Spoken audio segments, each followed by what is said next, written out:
नमस्कार। इलेक्ट्रोकेमिस्ट्री के इस नेक्स्ट टॉपिक में हम लोग डिस्कस कर रहे हैं कि विद्युत रसायन जो इलेक्ट्रोकेमिकल सेल्स है वो किस तरह काम करता है, उसको किस तरह डेफिनेशन हम कर सकते हैं। तो ऐसे विद्युत ये एक जो तरह डिवाइस है। बेसिकली सेल क्या है, एक तरह से डिवाइस है।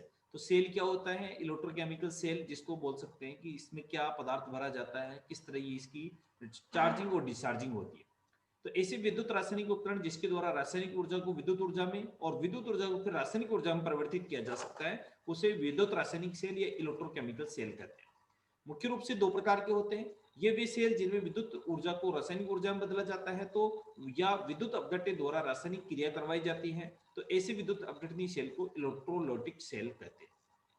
दूसरे तरह के वह सेल होते हैं जिसमें रासायनिक ऊर्जा को विद्युत ऊर्जा में परिवर्तित किया जाता है, यानी कि रासायनिक अभिक्रियाओं के द्वारा विद्युत ऊर्जा उत्पन्न की जाती है। ऐसे सेलों को विद्युत रासायनिक सेल या गैल्वेनिक सेल भी कहते हैं। ऐसे इसको ड्राई सेल भी कहते हैं, बैटरी भी कहते हैं, डेनियल सेल भी कहते हैं। इस प्रकार एक इसमें हम जनरली अलग अलग तरह के सेल्स और सेल रिएक्शन को डिस्कस करेंगे। विलक्षण के आधार पर यानी विशिष्ट स्पेसिफिकेशन के आधार पर गैल्विन सेल, रिवर्सिबल और नॉन रिवर्सिबल सेल अलग अलग तरह से डिवाइड किए गए। तो सबसे पहले इनरिवर्सिबल सेल, वे गैल्विक सेल जिन्हें इलेक्ट्रोडों पर अभिक्रिया तब तक होती रहती है जब तक कि इलेक्ट्रोडों को ब्राई परिपथ में नहीं जोड़ा जाता है और सेल में विद्युत धारा प्राप्त नहीं की जाती। जब तक हम इसको यूज नहीं करेंगे तब तक ये अभिक्रिया प्रारंभ नहीं होती है। और जो रिवर्सिबल होते हैं वे सेल जिनमें इलेक्ट्रोडों पर अभिक्रिया तब तक होती है जब तक इलेक्ट्रोड ब्राई परिपथ में तार द्वारा जोड़ा जाता है या सेल से विद्युत धारा प्राप्त की जाती है। यानी कि पहले वाले सेल को हम एक बार काम में ले सकते हैं। दूसरा वाला जो सेल है रिवर्सिबल, उसको चार्जिंग और डिस्चार्जिंग, पहले चार्ज करेंगे फिर वो डिस्चार्ज हो जाएगा, मानी करंट का फ्लो हमारे को नियमित रूप से करता रहता है। तो रिवर्सिबल इलेक्ट्रोड्स की बात करें तो रिवर्सिबल इलेक्ट्रोड क्या है, तो रिवर्सिबल इलेक्ट्रोड्स हमारे लिए ज्यादा यूटिलिटी के हैं, क्योंकि इसमें क्या होता है कि बार बार हम इसको चार्ज करके डिस्चार्ज के रूप में इसको करंट सप्लाई हम ले सकते हैं। सबसे पहला आता है gas ion electrode. Gas electrode को प्लेटिनम या ग्रेफाइट चालक के रूप में प्रयुक्त किया जा सकता है। गैस के साथ इसमें धनाइन और ऋणाइन संपर्क में रहते हैं। मुख्य रूप से निम्न गैस आयन उपयोग में ले जाते हैं, जैसे हाइड्रोजन इलेक्ट्रोड। गैस को जिसमें अन्य गैस को अन्य के विलयन में एक वायुमंडलीय दाब पर प्रभावित होता है, जिससे इलेक्ट्रोड डूबा रहता है, जिसमें जैसे प्लेटिनम और हाइड्रोजन। इस तरह लिखते हैं हम। ये सेल अभिक्रिया लिखने का हमारा तरीका है कि कौन सा इलेक्ट्रोड है, प्लेटिनम का, हाइड्रोजन साथ एसोसिएट है और विथ रेफरेंस टू हाइड्रोजन। तो इलेक्ट्रॉन को अपचित अभिक्रिया के लिए H प्लस और में इलेक्ट्रॉन जोड़ते हैं तो 1/2 H2 हो जाती है। इलेक्ट्रोड धनायन के प्रति उत्क्रमणीय होते हैं। E equal to H plus और H minus equal to H plus minus RT NF upon natural log of AH square upon AH 1/2। क्योंकि यहाँ पर E H प्लस और H2 मानी H प्लस और H2 RT natural log of A 2.303 F RT natural log of A activity H plus के लिए 25 degree centigrade पर अगर ये बात करते हैं तो ये वैल्यू हमें प्राप्त होती है। यानी हाइड्रोजन इलेक्ट्रोड जो डिस्कस कर रहे हैं वो रेफरेंस पे उसका क्या होगा, हाइड्रोजन होगा एक निश्चित पीएच पे और ताप 25 डिग्री सेंटीग्रेड होगा। हाइड्रोजन इलेक्ट्रोड में साधारणतः एक प्लेटिनम तार का फॉइल होता है जिसमें पीटी की मतलब ब्लैक परत चढ़ी रहती है, इस पर अम्ल को विलयन में डुबोया जाता है। ये सरल हाइड्रोजन इलेक्ट्रोड है, सबसे सिंपल एसिडिक सॉल्यूशन प्लेटिनम का इलेक्ट्रोड और हाइड्रोजन गैस यहाँ से प्रोवाइड की जाती है। एक वायुमंडलीय दाब पर इस विलयन में गैस प्रवाहित की जाती है। हाइड्रोजन गैस पूर्ण रूप से पात्र में एब्जॉर्ब हो जाती है और पात्र द्वारा एक वायुमंडलीय दाब रहता है। इस प्रकार पात्र के गैस और विलयन के मध्य साम्यावस्था स्थापित हो जाती है। यदि विलयन में उपस्थिति की सक्रिय इकाई हो तो हाइड्रोजन इलेक्ट्रोड मानक hydrogen electrode SHE standard hydrogen electrode SHE represent करते हैं। इस अवस्था में इसका विभव शून्य मान लिया गया है, जैसे तो इसको बोलते हैं कि ये SHE इसका विभव शून्य होता है, इसको स्टैंडर्ड हाइड्रोजन इलेक्ट्रोड कहते हैं। इसी तरह क्लोरीन इलेक्ट्रोड, इस इलेक्ट्रोड में एक निश्चित दाब पर क्लोरीन गैस प्रोवाइड HCl की विलयन प्रोवाइड की जाती है। तो प्लेटिनम उसके बाद में HCl2 with reference to Cl minus electrode अभिक्रिया 1/2 Cl2 प्लस एक इलेक्ट्रॉन लेगा Cl माइनस बना लेगा, ये अभिक्रिया ऋणायनों के प्रति उत्क्रमणीय होती है। नेक्स्ट समीकरण हम लिख रहे हैं तो नेक्स्ट में ECl2 with reference to Cl राइन ये स्टैंडर्ड हो गया, माने E0 Cl2 Cl minus minus RT natural upon NF natural log of ACl ACl2 half.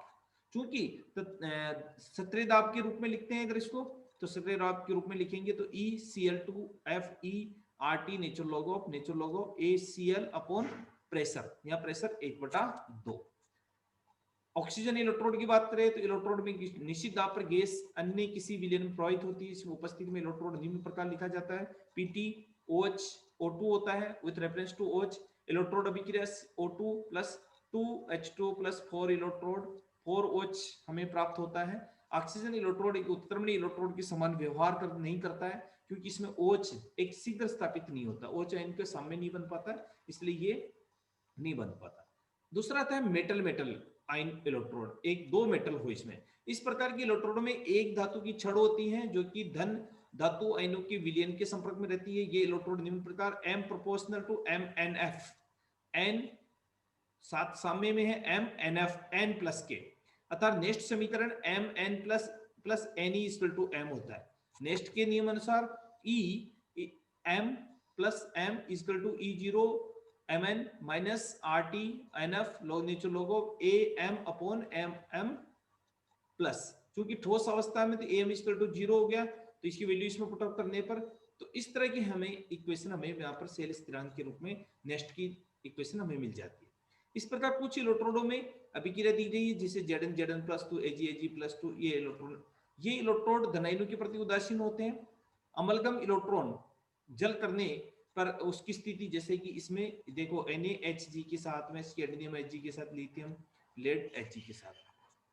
Electron में अपचयन अभिक्रिया, अगर अपचयन अभिक्रिया हो रही है तो इलेक्ट्रॉन को ग्रहण किया जा रहा है, तो lead plus 2 electron equal to PbH, next E PbRT NF natural log of APb।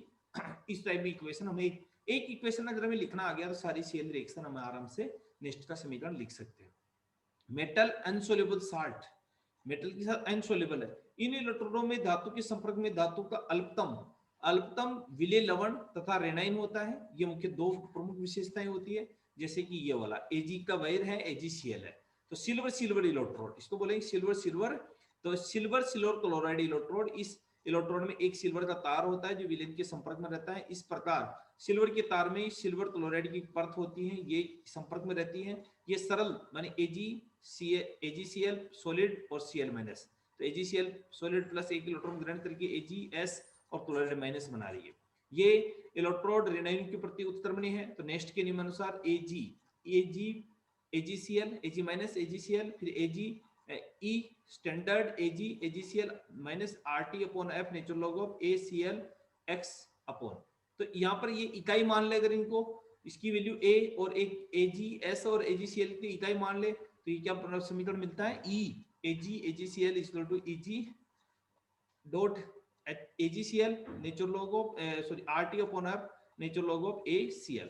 अर्थात AgCl इलेक्ट्रोड को सरलता से बनाया जा सकता है, इसलिए इस इलेक्ट्रोड का उपयोग संदर्भ इलेक्ट्रोड रेफरेंस इलेक्ट्रोड के रूप में भी किया जाता है। मानक हाइड्रोजन इलेक्ट्रोड द्वारा इलेक्ट्रोड का मानवीकरण स्टैंडर्डाइजेशन जब करते हैं, जब इसका यूज किया जाता है। अगला आता है कैलमलेस इलेक्ट्रोड।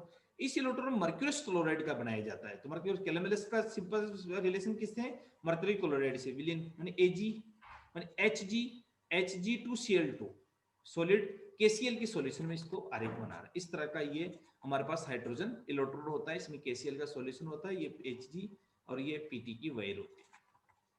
ये एक सरल कैलमलेस इलेक्ट्रोड दिखाया गया है। इसमें एक कठोर कांच की नली होती है जो दो पार्श्व नली के सहायता से पेंदी में एक प्लेटिनम का तार लगा होता है, जिसका कुछ हिस्सा बाहर निकला आता है। इस भाग में दूसरी नली से जुड़ा होता है। इस नली में मुख्य नली के पेंदे में कुछ शुद्ध भाग भरा रहता है। तार द्वारा दोनों नलियों में Hg के विद्युत संपर्क में रखा जा सकता है। मुख्य नलिका में ऊपर की ओर से बनी हुई लई रहती है, इसके ऊपर पार्श्व नली में उपयुक्त सांद्रता का विलयन भरा रहता है। अन्य विलयनों के संपर्क में इस नली द्वारा किया जाता है।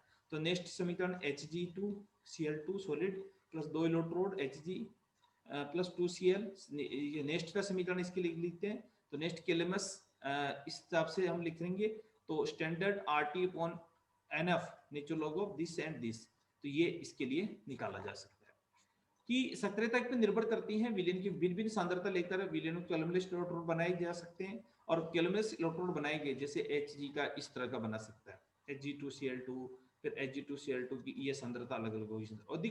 अधिकतर उपयोग में आने वाले इलेक्ट्रोड को संतृप्त कैलमलेस इलेक्ट्रोड SCE, जिसे संतृप्त विलयन काम में लिया जाता है।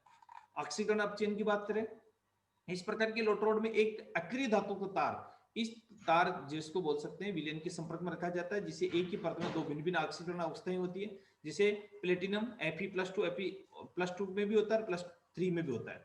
प्लेटिनम Sn+2 और Sn4, सेरियम इलेक्ट्रोड के भी Fe+2 एक इलेक्ट्रॉन गया, फेरस फेरिक का फेरिक बन गया, स्टेनस का स्टेनिक बन गया, और सीरियम का सीरियस। तो नेक्स्ट की सभी इलेक्ट्रोडों विभव को एक समीकरण जो देते हैं, E redox equal to E standard redox minus RT upon NF natural log of a reductant और ऑक्सीडेंट के द्वारा रिप्रेजेंट किया जाता है। अब आता है ग्लास इलेक्ट्रोड। ग्लास इलेक्ट्रोड की जैसे बात करते हैं, ये होता है रिवर्सिबल। जो बात करते हैं, ये विशेष प्रकार के कांच उच्च चालकता और गलनांक होता है, नलिका बना होता है, जिसमें एक सिरे में बल्ब के रूप में होता है। इस बल्ब को ज्ञात करने पर एक विलयन भरा जाता है, इस विलयन की परत चढ़ी रहती है, इसमें तार डूबा रहता है इस तरह से। तो AgCl HCl का ये ग्लास इलेक्ट्रोड रूप में बना होता है। इस इलेक्ट्रोड में किसी अज्ञात विलयन में रखा जाता है। नेक्स्ट समीकरण के अनुसार इसमें इलेक्ट्रोड विभव Eg को भिन्न द्वारा Eg equal to Eg0 RT natural log of H plus Eg standard 2.303 RT upon F log of alpha H plus Ag। तो इलेक्ट्रोड मुख्य अज्ञात विलयन की सांद्रता या का मापन करने में किया जाता है। तो ये हमारे पास में अलग अलग तरह के इलेक्ट्रोड थे और उनको किस तरह हम यूटिलाइज करते हैं। धन्यवाद।